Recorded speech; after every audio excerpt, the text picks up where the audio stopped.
है मसीह का प्यारा वचन, ये है वचन प्यारा। परमेश्वर के धन्य नाम की महिमा हो। प्रभात मनन के सत्र 2199 में आप सभी का बहुत ही विनम्रता के साथ स्वागत करता हूँ। आइए आज को मनन के लिए हम पढ़ते हैं याकूब अध्याय 1:6। और विश्वास से मांगे और कुछ संदेह ना करे, क्योंकि संदेह करने वाला समुद्र की लहर के समान है जो हवा से बहती और उछलती है। सन 2006 में हम सेवा के लिए बिहार के कटिहार में पहुंचे। उसके पूर्व हम बिहार के ही मुजफ्फरपुर जिला के मोतीपुर नामक जगह में थे। परमेश्वर के स्पष्ट अगुवाई के अनुसार हम कटिहार पहुंचे थे। कटिहार पहुंचने के बाद पहला एक बड़ा कार्यक्रम हम 2009 में किए। बड़ा का मतलब हमारी क्षमता के अनुसार बड़ा। ये एक 2 दिवसीय सुसमाचार कन्वेंशन था जो पूर्णिया जिला के दीवानगंज नामक जगह में आयोजित किया गया था। प्रभु के दास स्वर्गीय शालुटी नायनन भिलाई से इस कार्यक्रम में मुख्य वक्ता था।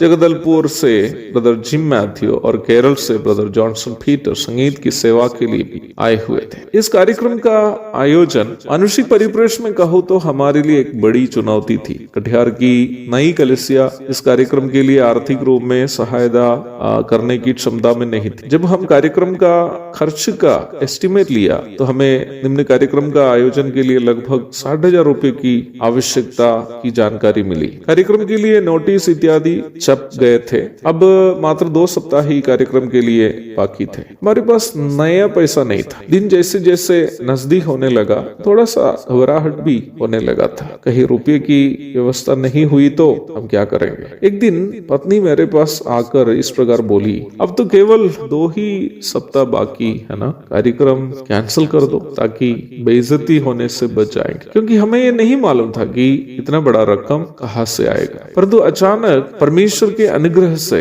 मैंने पत्नी से इस प्रकार बोला, देखो ये कार्यक्रम हम पूर्णतया परमेश्वर की महिमा के लिए कर रहे हैं। हम अपने लिए कुछ भी नहीं कर रहे हैं। इसलिए मैं विश्वास करता हूँ कि परमेश्वर रुपये उपलब्ध कराएंगे। और वो सप्ताह भी पार हो गया। अब एक ही सप्ताह बचा था कार्यक्रम के लिए। हम जिस मकान में किराए पर रह रहे थे उसकी बरामदा के दीवार में कन्वेंशन का नोटिस में साट कर रखा हुआ था ताकि मकान में आने वाले लोग उसे पढ़े और कन्वेंशन में भाग ले। परंतु कभी कभी बरामदा होकर पार होते समय मुझे लगता था कि कन्वेंशन का नोटिस मुझे देकर मजाक करते हुए हंस रहा है। कन्वेंशन होने के लिए लगभग 4-5 दिन केवल बाकी थे। कुछ भाई लोग केरल से मेरे घर पर आए। वे लोग वास्तव में मुझे देखने नहीं आए थे। कटिहार जिला के एक दूसरा गांव में किसी को मिलने आए थे। परंतु घर पे आए हुए प्रिय लोग शायद दीवार में साटे हुए नोटिस देखे होंगे। जाने के पूर्व मेरे हाथ में लगभग 25,000 रुपये अलग अलग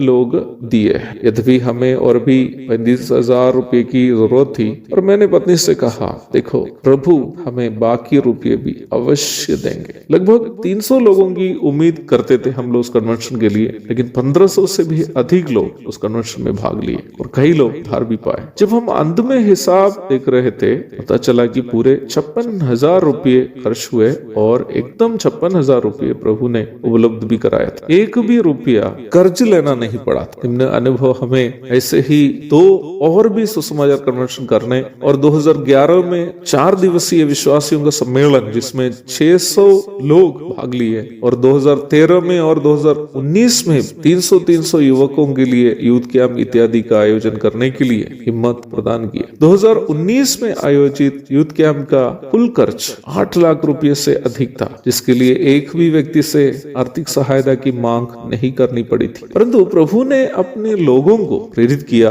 और सभी आवश्यकताओं की पूर्ति की। मेरे प्यारो, इस प्रकार के अनेकों अनुभव मेरे जीवन में है। मैं आपसे कहना चाहता हूँ कि परमेश्वर को विश्वास करते हुए बिना संदेह से हम उस समय मांग कर सकते हैं जब हमें इस बात का यकीन हो कि हम उस काम कर रहे हैं जो प्रभु हमसे कराना चाहता है। प्रभु हमसे तब अपना काम करता है, अर्थात हमारे द्वारा तब अपना काम करता है जब हम प्रभु के पवित्रता में बढ़ने की कोशिश करते रहता है। एक और शुभ दिन की धन्य कामनाओं के साथ आज का मनन यहाँ समाप्त करता हूँ। प्रभु आप सबको आशीष दे।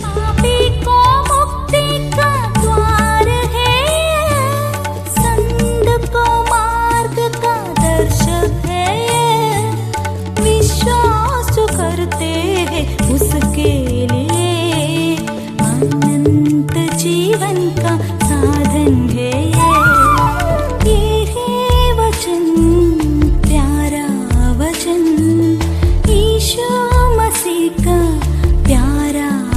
वचन, ये है वचन